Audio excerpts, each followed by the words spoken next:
Pessoal, bem-vindos novamente então para a segunda parte desse módulo. Então a gente vai dar continuidade, né, ao perfil CPF e vamos entrar na parte que vai tratar sobre formulação de política pública.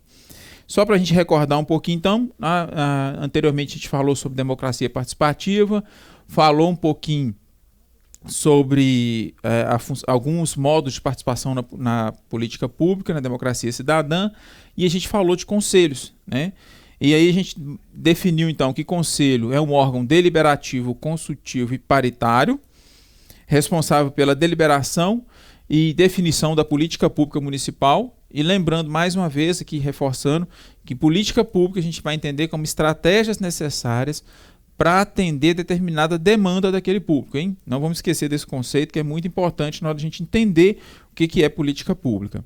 Nós falamos então que os órgãos, né, deliberativos, essa deliberação então ela é vinculante, uma vez que o conselho deliberou, não compete mais ao executivo dizer que não vai implementar aquela política. Ele pode definir o melhor momento de implementação, mas dizer que não vai implantar, o município não pode, a gestão não pode. E colocamos também que o conselho deve monitorar suas ações, né, e as ações das políticas públicas por ele pensar. Então, uma vez definida a política pública, não é só definir e acompanhar todo o desenvolvimento dessa política pública, né, do início, como que funcionou, se foi implementado e como que está o andamento, certo? Além disso, então para reforçar, entendemos, né, vinculante como ligar intimamente, prender como vínculos, firmar a posse e estabelecer as obrigações. Então, quando a gente fala que é vinculativo, a gente está dizendo nesses sentidos aqui, tá? Vincula, liga permanentemente e intimamente, tá? Firma e estabelece obrigações. Tá? Então, o Conselho estabelece para a gestão uma obrigação de implementar e de fazer valer uma política pública, certo? Enfim, o Conselho, então, tem a missão de promover articulação e integração e devem buscar as atuações com os conselhos setoriais. O Conselho da Criança, o Conselho do Idoso, não é um conselho, uma caixinha só isolada, tá? Ela está aí com outros conselhos, com outras políticas, e um interfere no outro fatalmente, não tem jeito. Então a gente deve sempre buscar essa articulação. Quando a gente fala de política, a gente falou de política pública, a gente colocou aqui para vocês que política pública são as estratégias utilizadas então para atender determinada demanda, certo? Para fazer essa estratégia, gente, é preciso planejar. Daí que entra a questão do plano, né? O P ali do CPF. Planejar, então, é criar um plano para otimizar o alcance de um determinado objetivo. Todo planejamento deve ter metas e meios para atingir os objetivos em um dado tempo e espaço. Então, quando eu falo em criar políticas públicas, eu tenho que planejar. É um plano que eu tenho que construir. É um conjunto de metas e objetivos que eu preciso traçar para que eu possa atingir ou alcançar aquele determinado objetivo. Não tem como eu trabalhar ou pensar em política pública de forma adequada sem trabalhar um plano, sem eu me planejar, tá? Sem eu primeiro saber aonde eu estou, conhecer como se encontra aquele momento, né? Qual o momento que eu estou dentro daquela política e onde eu quero chegar. Não só onde eu quero chegar, mas o modo que eu vou utilizar para chegar àquele objetivo. Claro, gente, que esse plano ele não é engessado. Tá? Ele não é um plano que fica estático. Uma vez criado, eu não posso mudar. Não. Mas ele tem que me dar uma base de como eu vou fazer, de como eu vou trabalhar, quais os passos eu vou dar, quais as ações eu vou executar para chegar até aquele objetivo. Se eu perceber no andamento do projeto que aquela ideia inicial não me ajudou a chegar naquele ponto, eu tenho total condição de mudar o plano. Eu tenho total condição de adequar o plano a esse momento que a gente está. Um exemplo fácil, né? A gente tinha todo um planejamento no início do ano para poder fazer as ações até chegar chegar agora, em setembro. A gente teve que mudar todo o planejamento em função dessa pandemia. Se a gente fosse colocar que é simplesmente estático, a gente não poderia fazer nada. Ou era do jeito que a gente planejou, ou não era de forma nenhuma. O plano não é isso. tá? O plano não é e não pode ser estático. O plano é um direcionamento, é uma organização que eu tenho para chegar àquele objetivo. Mas, durante a execução daquele plano, coisas vão acontecer, né? E a gente precisa estar em condição de adaptar e de reordenar o plano e traçar novas estratégias e novas metas para a gente conseguir atingir nosso objetivo, certo? Então não tem como falar em plano sem falar nesse ciclo do planejamento. A gente coloca esse início aqui, gente, meramente exemplificativo, tá? Entendendo que o planejamento, com o primeiro passo ali, com o problema ou a demanda da sociedade que surgiu. E aí eu começo a fazer um planejamento expresso em programas. Então eu tenho um programa X, eu tenho essa programação para fazer, eu tenho essa parte para fazer, eu vou direcionar para onde eu vou. E aí eu começo a execução. Durante a execução, então, eu vou monitorar essa execução para saber se está no caminho certo e faço uma avaliação do que foi monitorado. Se eu chegar na conclusão de que está tudo certo, que a gente não precisa fazer mais nada, o ciclo vem para um novo problema. E aí a gente vai traçar novas estratégias, executar novos programas para chegar e atingir esse novo objetivo. No entanto, se eu percebo que houve, no momento da avaliação, eu percebo que não vai funcionar, aquilo que eu planejei não vai conseguir, não vai dar certo, eu faço uma revisão. Eu revejo aquilo que foi planejado, eu refaço aquele planejamento, eu trago novas estratégias, defino novos programas. E aí eu vou adequar a minha realidade para conseguir efetivamente chegar na finalização daquele plano que a gente traçou. Problemas, gente, os problemas são eternos, né? São muitos problemas, a gente nunca vai conseguir dar conta de tudo. Então a gente precisa começar a pensar e estabelecer essas prioridades e criar esse plano, e fazer esse plano, e botar esse plano para funcionar. Só então que a gente vai conseguir chegar nesse objetivo, que é o impacto social, certo? Sem o plano, é impossível. Aqui só o modelinho do ciclo de políticas públicas, tá bom? Tem uma definição de agenda, identificação das alternativas, avaliação das opções, seleção das opções, implementação e avaliação. Isso aqui é um ciclo, né, do mesmo modo, mesma representatividade que a gente fez aqui. Só que é um outro modo de a gente trabalhar. Mas em síntese tem a mesma coisa, tá bom?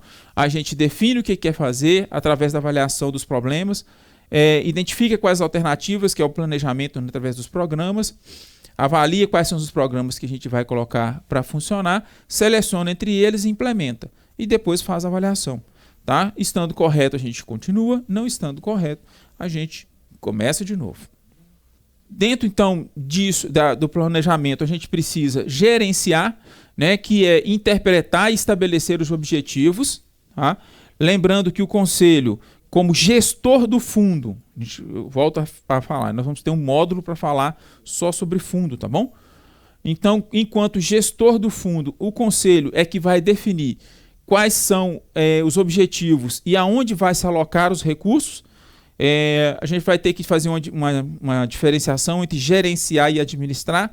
Gerenciar a gente vai entender como isso: interpretar ou estabelecer ou interpretar objetivos e alocar o recurso. Isso é gerenciar. Então o conselho vai verificar onde precisa e vai definir onde vão ser colocados os recursos. Agora, a administração do recurso é feita pela gestão municipal. Tá? É o executivo municipal que administra o recurso que está lá nas contas. Além disso, a gestão engloba também um conjunto de procedimentos que inclui todas as fases do processo administrativo. E aqui é que enquadra o marco regulatório. Tá? A gente vai discutir também sobre o marco regulatório em algum momento, mas precisamos estar com o marco regulatório bem estabelecido para a gente entender por que o conselho lida com o marco regulatório. Porque a função do conselho é gerenciar, e gerenciar inclui a observação de todos os processos, né, e todas as fases dentro de um processo administrativo. Quando o conselho, então, vai firmar uma parceria, em 90% dos casos, termo de fomento, ele tem que observar todos os procedimentos para poder chegar na concretização daquele termo. Por quê? É ele que gerencia. E dentro de gerenciar, executar essa função também. Não é só estabelecer ou interpretar, né? Ou definir quando vai ser alocado, mas entender também como que vai ser feito, quais são os processos para essa alocação. E isso aí está tudo dentro da lei do marco regulatório. Então, não há ventos favoráveis para quem não sabe onde ir. Lembra disso. Isso vai reforçar o que a gente falou lá na outra parte, na primeira parte. Antes de eu criar a legislação, eu preciso saber para onde eu quero ir, porque não vai ter um vento favorável se eu não souber para onde eu for, não. Ele vai até levar, mas não necessariamente vai ser favorável. Enfim, do CPF, então, a gente falou de conselho e falou de plano. O fundo, como eu já disse, vai ter um outro módulo que a gente vai estar falando sobre fundo. E nós vamos falar um pouquinho sobre mobilização social para efetivação de políticas públicas. Isso é extremamente importante, principalmente nesse momento. No outro módulo eu falei, mas a gente vai destacar isso muito, né? O IBGE trouxe recentemente o entendimento de que 20%, houve um aumento de 20% do número de vulneráveis, de famílias vulneráveis. Isso representa um crescimento exponencial que há muito tempo não acontecia. Salvo engano, há mais de 15 anos não acontecia um aumento nesse tamanho. Então a gente precisa muito mobilizar, né, para poder conseguir defender essa política pública. E a gente precisa muito trabalhar essa mobilização. A gente está vivendo um momento, às vezes, de desconstrução, inclusive, no que tange a participação popular nos conselhos. E se a gente não mobilizar, daqui a pouco a gente vai ser surpreendido, né, por uma fragilização extrema e talvez a gente não vai conseguir buscar. Então é muito importante, nesse momento, a gente discutir a mobilização. E aí, gente, mobilização social. Porque ninguém vai conseguir defender melhor do que a própria sociedade. Se ela não estiver mobilizada, a gente não vai conseguir fazer com que ela defenda. Então, mobilizar, gente, é convocar para atuar na busca de um propósito comum, sob uma interpretação e um sentido também compartilhados. Tá? Então, é convocar para participar. Tá bom? Convocar vontades, é juntar todos que estão naquela mesma vontade, com aquele mesmo objetivo, para que a gente possa, junto, conseguir chegar no objetivo que nós compartilhamos.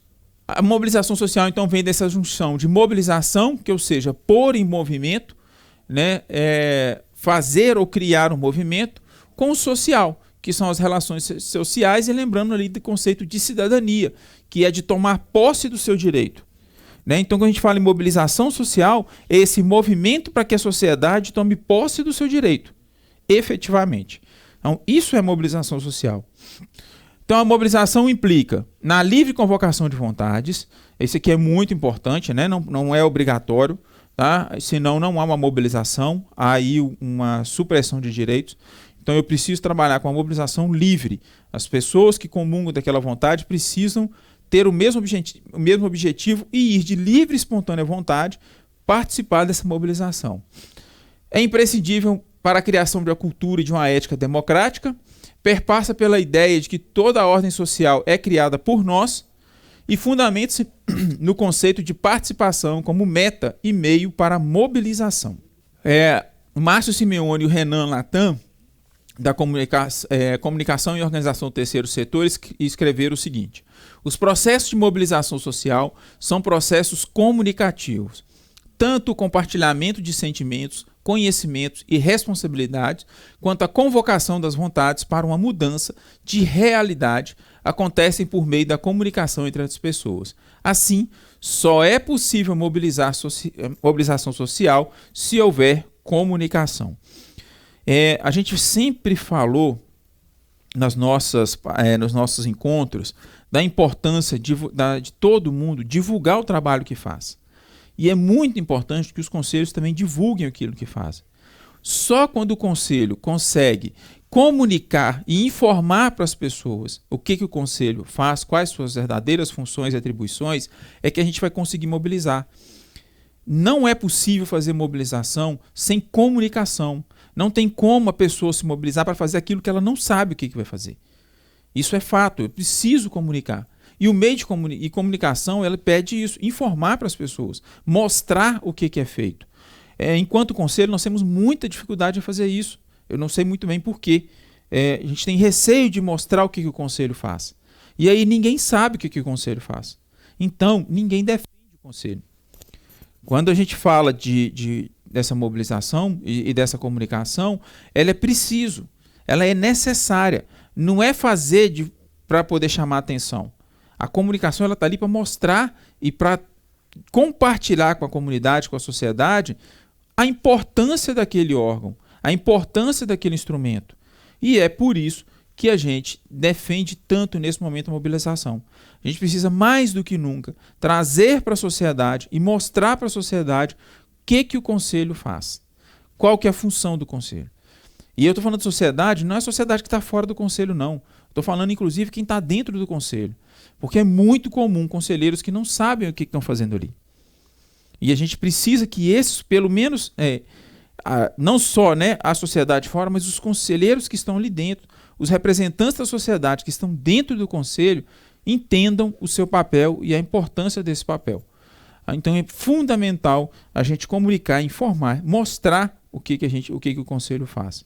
Então a comunicação na mobilização social, ela permite o compartilhamento de ideias e experiências, dá coerência ao movimento. Porque como é que você vai fazer um movimento, criar um movimento, se não sabe para que você vai fazer esse movimento? Então eu estou criando todo um movimento para trabalhar, para defender os conselhos, mas eu não sei nem o que o conselho faz.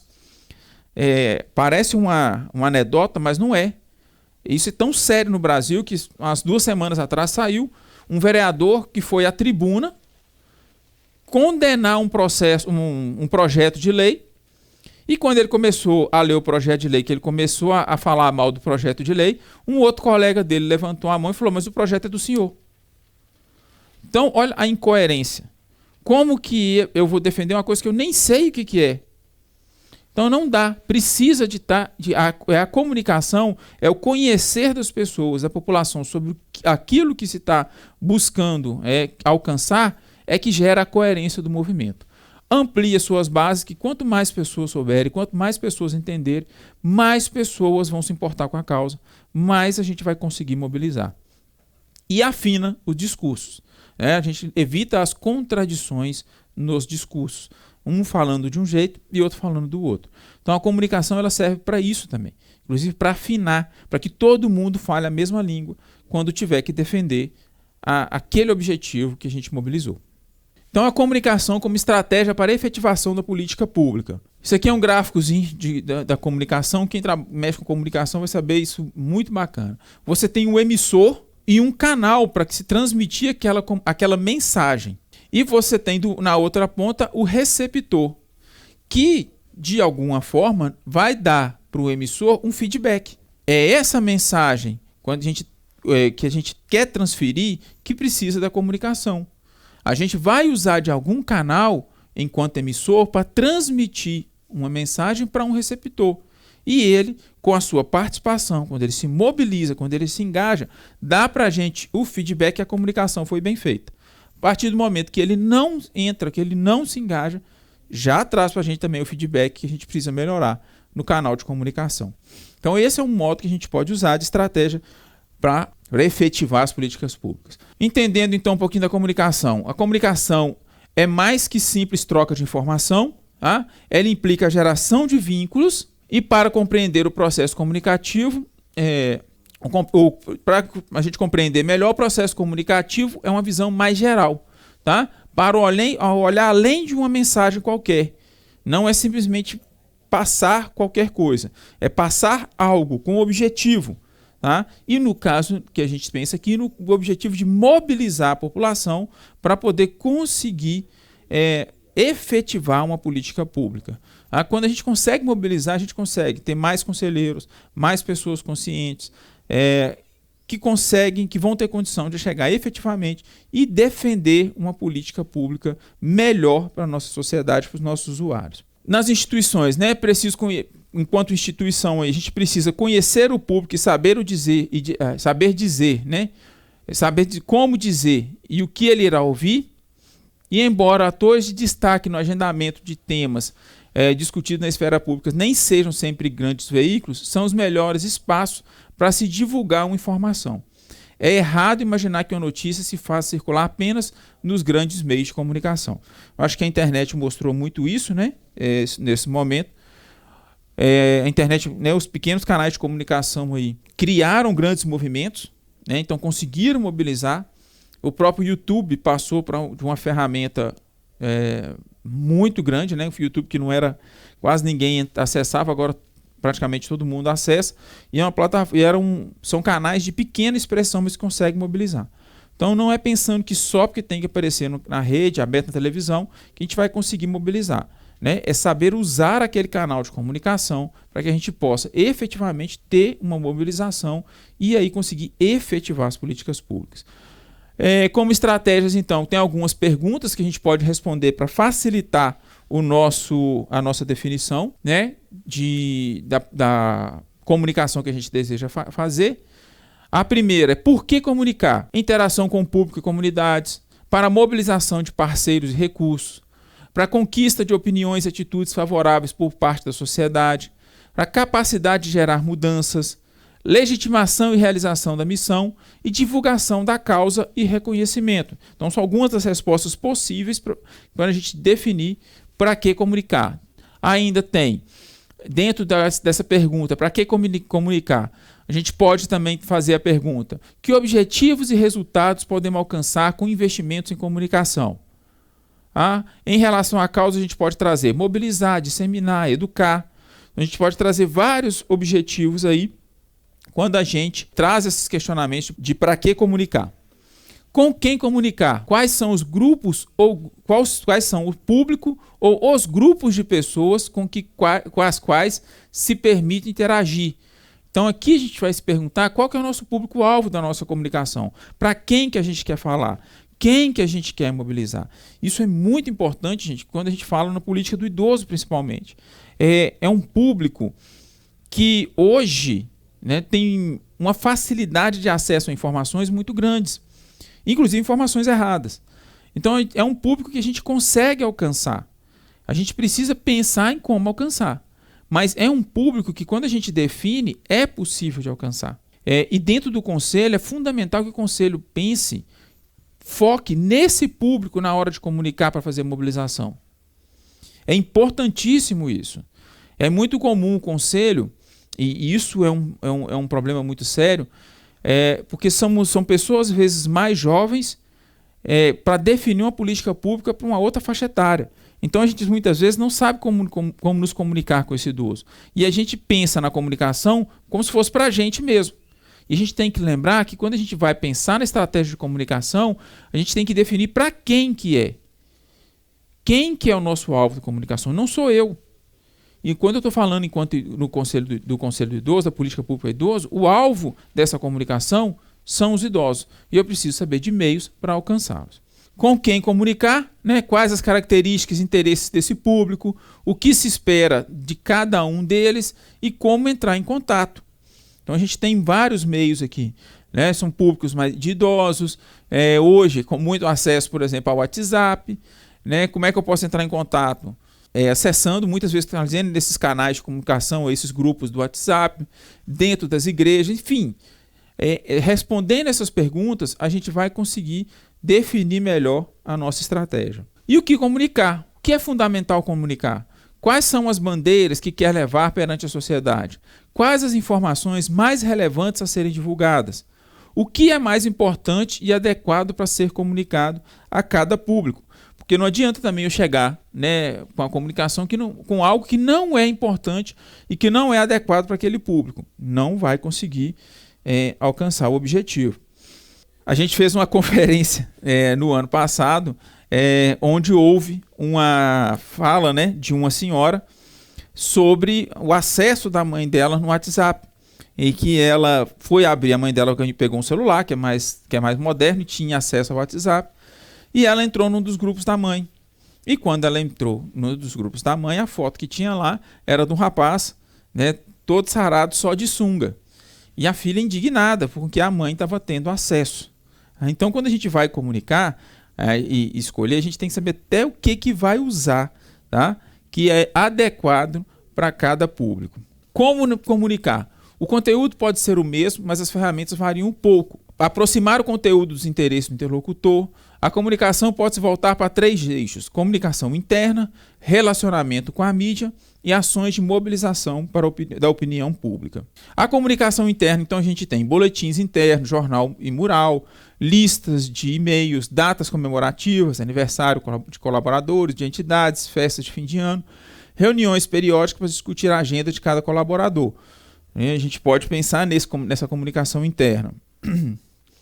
Com o relacionamento com a mídia, tem aí os releases, que é sugestão de pauta, banco de dados, né, trazendo estatísticas, e banco de fontes. E na mobilização da opinião pública, boletim, impressos online, jornal, mural, varal de notícias, vídeo, peças teatrais, cartilhas. E o site também é uma grande ferramenta para que a gente possa fazer e trabalhar mobilização social. Dentro dessa comunicação, gente, o site é uma ferramenta muito interessante, mas que às vezes não está sendo tão valorizada. Hoje, com as mídias sociais, a gente está focando muito mais em Instagram, Facebook. Hoje o Facebook já nem é tanto, mas os sites são uma ferramenta extremamente importante, porque hoje o site ele dá confiabilidade.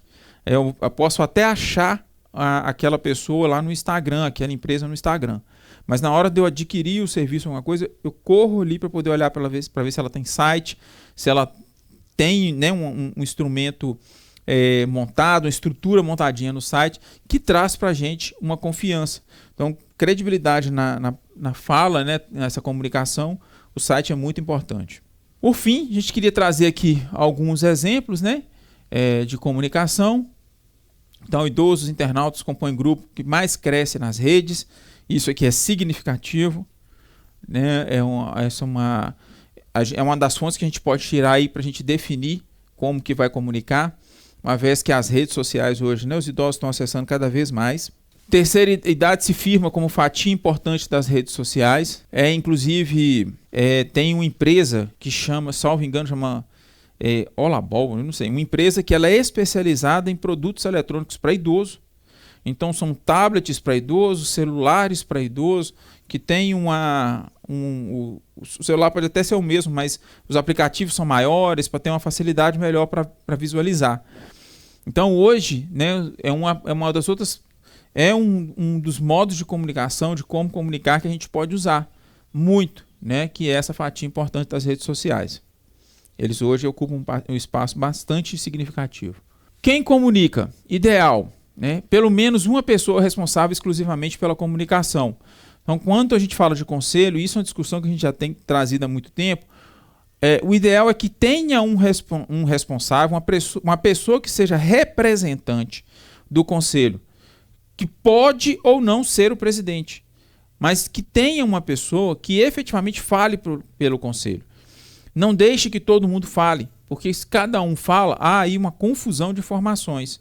Então é muito importante que dentro do conselho, né, ou na criação de uma estratégia de mobilização, a gente precisa de um representante que fale pelo órgão inteiro. Criar, então, um núcleo responsável e dividir essas responsabilidades dentro desse núcleo, definir quem irá se pronunciar pela organização de acordo com o tema, incluir membros de todas as áreas no planejamento de comunicação e direcionar os recursos para a comunicação. Nada a gente faz sem dinheiro, né? Então, respondidas as primeiras perguntas, é possível, então, definir qual a melhor maneira de intervir na opinião pública. É importante lembrar que tanto grandes veículos quanto espaços alternativos de mídia são essencialmente importantes para a divulgação do trabalho dos conselhos e da sociedade civil organizada como um todo. É preciso saber quando optar por um ou por outro. A gente volta a reforçar, né, gente? A internet hoje é um instrumento tão forte que, inclusive, chegou a eleger um presidente da República. Então, entendamos que é muito importante lembrar que não é só mais a grande mídia que faz a comunicação. A gente tem outros instrumentos de mais acesso, de mais fácil acesso, que pode facilitar nessa comunicação. Então, conselhos, na hora de mobilizar, lembre desses pontos, tragam para isso, trabalhe uma comissão para isso, um representante, para que a gente possa efetivamente conseguir com que o conselho mobilize. Algumas dicas para o trabalho com a mídia: definir o melhor momento e estratégia de abordagem para a sugestão de pauta. Quando a gente fala definir aqui é planejar, criar um plano, tá, de pautas e de divulgação. Durante um ano, vários momentos podem servir como ganchos para sugestões de pautas. A gente tem muitos momentos, inclusive dentro da política do idoso, mês de junho, mês de outubro, os meses lá, né, com as respectivas cores. Então a gente tem vários momentos, várias datas que a gente pode usar para poder divulgar, né, com o gancho de estar divulgando aquela data, a gente pode estar divulgando para poder mobilizar e trazer mais pessoas para essa mobilização. Algumas das datas aqui dentro da política do idoso. A gente tem dia 24 de janeiro, que é o Dia dos Aposentados, 27 de fevereiro, que é o Dia Nacional do Livro Didático e Dia do Idoso, 8 de março, que é o Dia Internacional da Mulher, né? Nós temos mulheres idosas também, aliás, muito mais do que homens. Dia 13 de maio, que é o Dia da Fraternidade. Dia 15, Dia Mundial de Combate à Violência contra o Idoso. Desculpa, 15 de junho, tá? Dia 12, o Dia dos Namorados. Idoso também namora, não esqueçam disso. E a gente precisa entender isso. Aproveitar que eu tenho uns minutinhos aqui, só contar uma historinha. A gente estava no mesmo município fazendo a conferência e contei essa seguinte história. A gente foi para uma viagem, para uma pousada. E nessa pousada, o filho da dona que pegou essa pousada. Os filhos pegaram e resolveram comprar a pousada dessa senhora em Porto Seguro. E a pousada foi vendida por uma bagatela de 7 milhões de reais. Essa senhora pegou parte desses 7 milhões, investiu em joias, arranjou um namorado de 30 anos mais velho e partiu para a Europa, para viver a vida dela lá com um namoradinho de 30 anos mais novo. E isso trouxe uma indignação muito grande entre os filhos, que estavam revoltados. Mas idoso namora. Tá? Hoje, entendamos isso. A gente precisa trabalhar esse novo foco do idoso. A conferência ano passado foi extremamente importante em tratar esse novo envelhecer, né, essa nova fase de idoso que traz todas essas dinâmicas aí. Mas ela foi lá para a Europa com 5 milhões de reais no bolso, namorar bastante. 21 a 28 de agosto é a Semana da Pessoa com Deficiência. Nós temos também, né, idosos com deficiência. Faltou ler, dia 15 de julho é o Dia do Homem. Até eu fiquei surpreso. Dia 15 de julho, brincadeira. 15 de julho é o Dia do Homem, nós temos também homens idosos. 21 e 28 de agosto é a Semana da Pessoa com Deficiência, temos também idosos com deficiência. Dia 1º de outubro é o Dia Internacional da Terceira Idade e aniversário do Estatuto do Idoso, que foi quando ele entrou em vigor. 20 de novembro é o Dia da Conferência Negra, da Consciência Negra, desculpa. É o dia 20 de novembro, então, é o Dia da Consciência Negra. Nós temos também idosos negros. E em dezembro, dia 1º, é o Dia do Enfrentamento à AIDS, Dia da Saúde e Dia da Família. Enfim, gente, isso é o que a gente queria trazer para vocês nesse momento aqui, nessa segunda parte desse módulo. Esse material vai estar todo à disposição, ele está bem completo, vocês vão poder acessar à vontade. A gente também vai ter o canal de dúvidas, né? Para qualquer dúvida que surgir, entrar em contato com a gente. Espero ter conseguido ter transmitido para vocês, que é um desafio para nós e um desafio para vocês também. Mas vamos lá, né? Nós estamos aí para isso. Um abraço a todos e eu vejo vocês no módulo de fundo. Tchau.